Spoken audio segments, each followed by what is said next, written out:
Hello all, welcome to Embossed world. இன்றைக்கி நம்ம எப்படி ஒரு லீஃபை வந்து எம்போஸ்டாக ஃபில் பண்ணுறதுன்னு பார்க்கலாம். இப்போ நான் வந்து த்ரெட்டை வந்து அந்த எம்போஸ்டு நாடா ரோப் இருக்கு இல்லையா, அதை வந்து கம் போட்டு ஒட்டிட்டு அதை வந்து சாதாரண சுவிங் த்ரெட்டில் கம்முக்கு வந்து க்ளூ வந்து காஞ்சதுக்கப்புறம் வந்து ஸ்டிச் பண்ணுறேன். இந்த ப்ராசஸை வந்து ஆல்ரெடி நான் உங்களுக்கு போன வீடியோலையே காமிச்சிருப்பேன். ஏன் இதை உங்களை அட்வான்ஸாக வந்து ப்ரிப்பேர் பண்ணிக்க சொன்னேன்னா, க்ளூ கொஞ்சம் காயும், இதை நீங்கள் முன்னாடியே தெரிஞ்சுட்டா கொஞ்சம் ரெடி பண்ணி வைக்க ஈஸியாக இருக்குங்கிறதுக்காக தான் இது பண்ணியிருந்தேன்.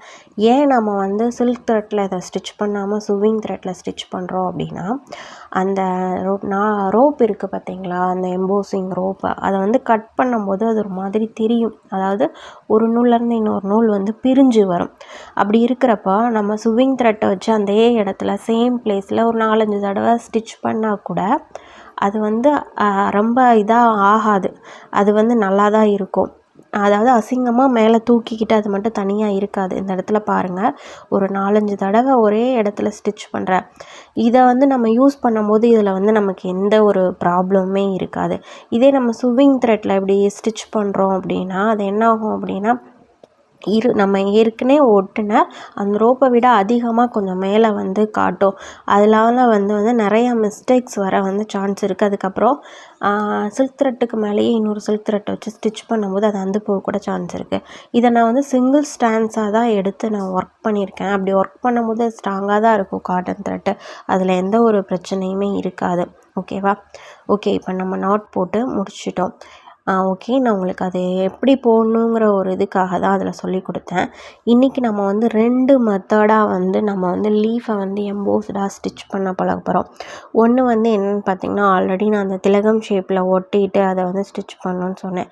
இன்னொரு ஷேப்பில் என்ன பண்ண போகிறோம் அப்படின்னா, ஒரு லீஃப் இருக்குது, லீஃபை வந்து ஆஃபாக டிவைட் பண்ணிவிட்டு அந்த லீஃப்குள்ளே குட்டியாக ஒரு எம்போசிங்க்கு 2 நாடாவை 2, அதாவது ஒரு 1/4 இன்ச் அளவுக்கு, நீங்கள் எவ்வளோ பெரிய லீஃப் போடுறீங்களோ அந்த அளவுக்கு, அந்த லீஃப் தாண்டி வெளியே போயிடக்கூடாது, உள்ளே தான் இருக்கணும், அந்த அளவுக்கு ஒட்டி விட்டுருங்க. ஒட்டி விட்டுட்டு என்ன பண்ணுங்கள், எப்பவும் போல் வந்து நம்ம நார்மல் சுவிங் த்ரெட் அதை யூஸ் பண்ணியே ஸ்டிச் பண்ணி விட்டுருங்க. இப்போ வந்து நான் இப்போ தான் ஒட்டியிருக்கேன், அந்த க்ளூ இன்னும் காயலை, அது உங்களுக்கே நல்லா தெரியும். அது காஞ்சதுக்கப்புறம் நம்ம நல்லா ஸ்டிச் பண்ணிடலாம். ஓகேவா? இப்போ காஞ்சிடுச்சு, நல்லா ஸ்டிச் பண்ணிட்டோம். ஸ்டிச் பண்ணிவிட்டு லீஃபுக்கு அவுட்லைனுக்கு ஜஸ்ட்டு செயின் ஸ்டிச் போட்டிருக்கேன். செயின் ஸ்டிச் போட்டிங்க அப்படின்னா தான் லீஃபோட ஷேப் மாறாமல் நம்மளால் பர்ஃபெக்டாக ஒர்க் பண்ண முடியும். ஓகே, இப்போ வந்து ஃபஸ்ட்டு மெத்தட் எப்படி ஒர்க் பண்ணுறேங்கிறத பாருங்கள். மேக்ஸிமம் வந்து எம்போசிங் ஒர்க்குக்கு இந்த மெத்தடை தான் யூஸ் பண்ணுவாங்க. இருந்தாலும் இன்னொரு மெத்தடையும் நான் உங்களுக்கு சொல்கிறேன். ஜஸ்ட்டு சிங்கிள் சைடு, அதாவது ஒரு சைடில் ஃபஸ்ட்டு முடிச்சுட்டு ஃபில்லிங்கை, அதுக்கப்புறமா அடுத்த சைடு இந்த மாதிரி வந்து ஃபில் பண்ணும்போது வந்து அந்த எம்போசிங் வந்து அழகாக இருக்கும் பார்க்குறதுக்கு. மெத்தட் 2 அதையும் நம்ம வந்து அதிகமாக யூஸ் பண்ணலாம். ரெண்டுமே வந்து யூஸ்ஃபுல் தான். இந்த மெத்தடை கற்று வச்சுட்டிங்கன்னா ஜர்தோசி, அதுக்கப்புறம் பீட்ஸ் எல்லாம் வந்து நீங்கள் எம்போசிங்காக ஸ்டிச் பண்ணுறதுக்கு வந்து ஹெல்ப்பாக இருக்கும்.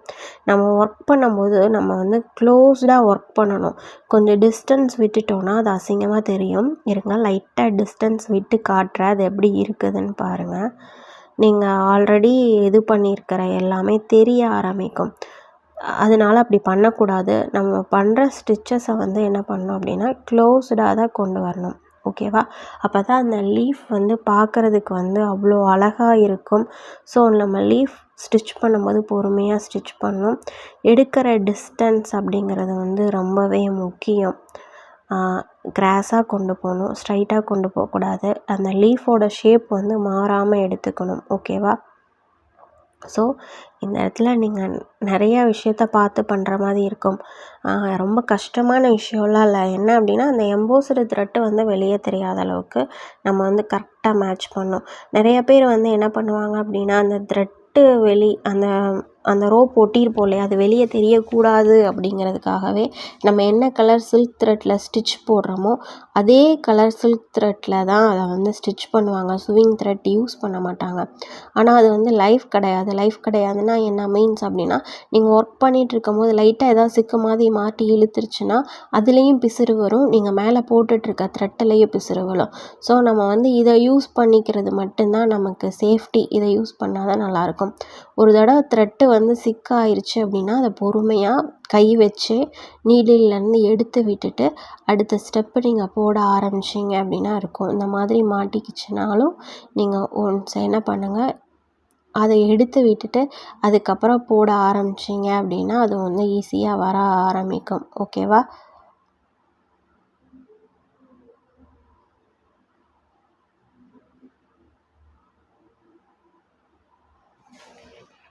இப்போ நம்ம நெக்ஸ்ட்டு வந்து நாட் போட்டு ஒரு சைடு முடிச்சிட்டோம். இந்த சைடு பார்த்திங்கன்னா நான் நிறைய கேப் விட்டுருக்கிறதுனால அது எப்படி இருக்குதுன்னு பாருங்கள். நெக்ஸ்ட்டு சைடு நம்ம கேப்பே விடாமல் ஒரு பர்ஃபெக்டான ஒரு ஃபில்லிங்காக கொண்டு வரலாம். அது எப்படி இருக்குதுன்னு பாருங்கள். ஸோ நம்ம வந்து கேப்பை விடாமல் பண்ணால் தான் உள்ளே ஒட்டியிருக்க அந்த த்ரெட்டு தெரியாது. நாளைக்கு ஒரு கிளாத்தையே வாஷ் பண்ணுறாங்க அப்படின்னா கூட அது ஒன்றும் ஆகாது. ஓகேவா? ஸோ நம்ம ஸ்டிச் பண்ணும் போதே நெருக்கமாக ஸ்டிச் பண்ணிக்கணும். ஓகேவா? இதில் வேறு எந்த பிரச்சனையுமே இல்லை. நம்ம ஒரு லீஃப் எடுக்கிறோம், லீஃபை 2ஆக டிவைட் பண்ணிவிட்டு டபுள் சைடாக வந்து ஃபில்லிங் கொடுக்குறோம். எப்போவுமே லீஃப் எப்படி ஃபில்லிங் கொடுப்போன்னா கிராஸ்டாக, அதாவது ஸ்ட்ரைட்டாக ஒன்று கொடுத்துட்டு இந்த சைடு ஒன்று இந்த சைடு, அதாவது ஃபில்லிங் ஸ்டிச்சை வந்து யூஸ் பண்ணுவோம்.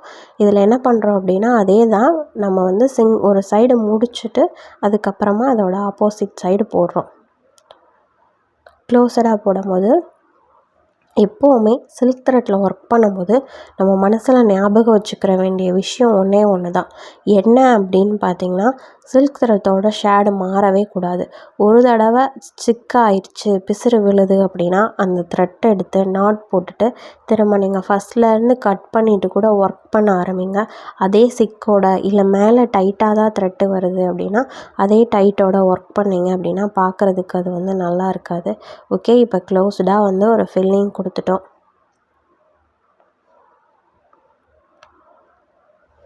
உங்களுக்கு லீஃப் 2 சைடும் பார்க்குறதுக்குள்ள உண்டான அந்த டிஃப்ரென்ஸ் தெரியும். இப்போ தெரியுதா?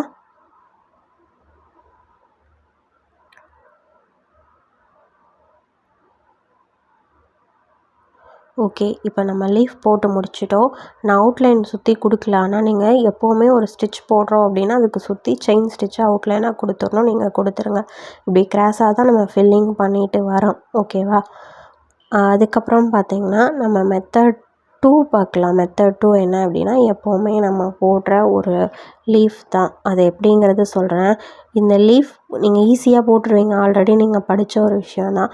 ஆனால் அந்த கீழே வந்து அந்த எம்போசிங் த்ரெட்டு வந்து முடியுது இல்லையா, அந்த இடத்துல போடுறதுக்கு தான் கொஞ்சம் கஷ்டமாக இருக்கும். ஸோ ரஃப்பாக ஒரு லீஃபை போட்டுட்டு அந்த இடத்துல எப்படி நம்ம போடுறோம் அப்படிங்கிற ஒரு ட்ரிக்ஸை மட்டும் நான் உங்களுக்கு சொல்லிடுறேன். நீங்கள் லீஃபை போடும்போது க்ளோஸாக போடணும். லீஃபை போட்டு முடிச்சுட்டு அதுக்கு அவுட்லைனுக்கு கண்டிப்பாக செயின் ஸ்டிச் கொடுக்கணும். இங்கேன்னு இல்லை, எப்போவுமே கரெக்டாக கொடுத்துருங்க. ஓகேவா? இந்த மெத்தடில் நம்ம என்ன பண்ணியிருக்கோங்கிறது உங்களுக்கே தெரியும். ஆல்ரெடி போட்டவங்க தான். இப்போ தான் ஃபஸ்ட் டைம் என்னோடய வீடியோ பார்க்குறீங்கன்னா பேசிக் கிளாஸஸில் போய் பாருங்கள். ஆல்ரெடி லீஃபுக்கு நிறையா ஒர்க்ஸ் பண்ணியிருப்போம். அதை நீங்கள் பண்ணி முடிச்சுட்டு இதில் வந்தீங்கன்னா உங்களுக்கு புரிகிறதுக்கு கொஞ்சம் ஈஸியாக இருக்கும். இப்போ தான் என்னோடய வீடியோவை ஃபஸ்ட் டைம் பார்க்குறீங்க அப்படின்னா மேலே தெரிகிற நம்பருக்கு காண்டாக்ட் பண்ணி என்னோடய கிளாஸில் நீங்கள் ஜாயின் பண்ணிக்கலாம். ஓகேவா?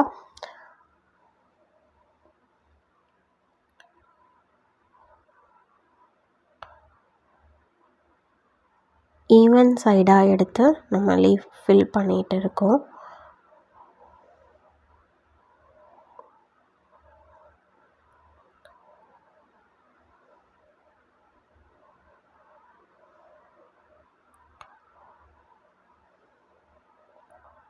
நான் இந்த லீஃப் வந்து அந்தளவுக்கு க்ளோஸாக கொடுக்கல. ஏன் அப்படின்னா உங்களுக்கு அந்த இடம் மட்டும் வந்துருச்சுன்னா அதை நான் எப்படி பண்ணுறோம் அப்படிங்கிறது, ஏன்னா அது ஒன்று தான் வந்து போடும்போது கொஞ்சம் சிரமமாக இருக்கும்.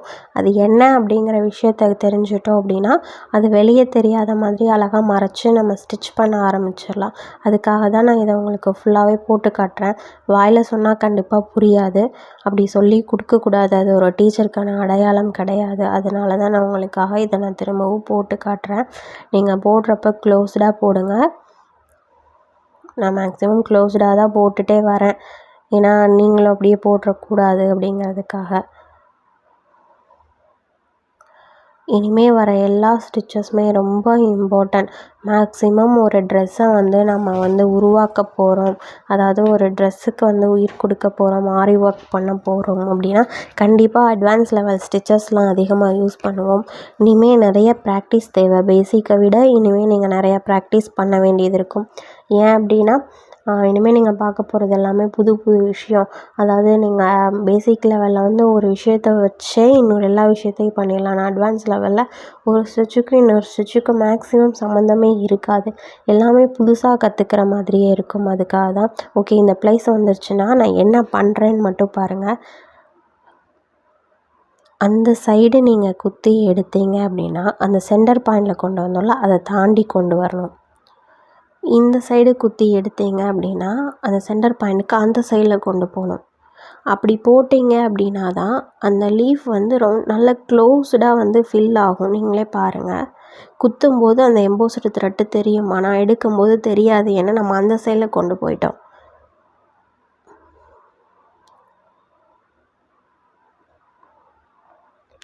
இப்படி ஸ்டிச் பண்ணிங்க அப்படின்னா தான் சுத்தமாக தெரியாத அளவுக்கு நீட்டாக ஒரு ஃபில்லிங்கை வந்து கொடுக்க முடியும். பக்கத்துலேயே போடக்கூடாது, தாண்டி இழுத்து போடணும். மேலேருந்து நான் ரஃபாக ஒரு ஃபில்லிங் கொடுத்துட்டு வந்திருந்தாலுமே கீழே பாருங்கள் அது எவ்வளோ ஒரு க்ளோஸ்டு ஃபில்லிங்காக இருக்குதுன்னு சொல்லிட்டு.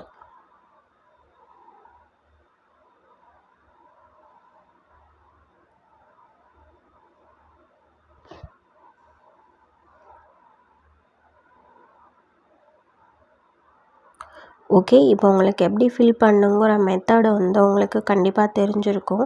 இதே மெத்தடை யூஸ் பண்ணி தான் லீஃப் 2 லீஃபையுமே ப்ராக்டிஸ் பண்ணுங்கள். 2 லீஃபுமே இம்பார்ட்டன்ட் தான். 3ஆவது ஒரு லீஃப் இருக்குது, அது ஒன்றும் ஒரு பெரிய விஷயம் கிடையாது. அது எப்படிங்கிறது சும்மா ஜஸ்ட்டு நான் வாயில் எக்ஸ்பிளைன் பண்ணாலே உங்களுக்கு புரியும். அந்த லீஃபையும் போட்டு பாருங்கள். எல்லா லீஃபையுமே இடத்துக்கு தகுந்த மாதிரி நம்ம யூஸ் பண்ணுவோம். லீஃபை போட்டு முடிச்சுட்டு சுற்றி செயின் ஸ்டிச் கண்டிப்பாக கொடுக்கணும்.